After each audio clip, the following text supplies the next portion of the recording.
Well, Minnesotans received some great news with the February forecast. It showed an additional budget surplus of $323 million. And I say additional because this is in addition to what we saw in November, which was an $876 million surplus. So right now, the state of Minnesota has a projected budget surplus of $1.2 billion. This is not good news for the state of Minnesota. This is absolutely fantastic news for the state of Minnesota. This is the result of strong fiscal management. Last session, the legislature worked very hard to reduce projected spending.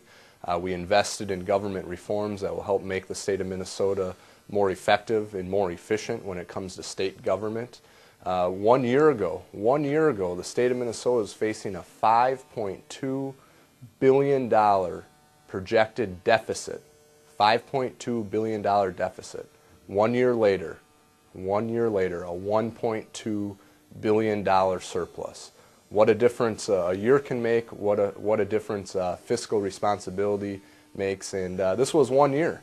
Just imagine what can happen in 2 years, 3 years, 5 years if the legislature and the governor remain fiscally responsible and continue to work toward government reforms that will help make our state more effective and more efficient. This money is spoken for by statute. First, a portion will go into the cash flow account. The second portion will go to fill the budget reserve account. And then third, perhaps most importantly, a portion of the money will go to pay back the school shift that the state of Minnesota has borrowed from our schools. So again, this is great news. It does not mean that we can go on a spending spree.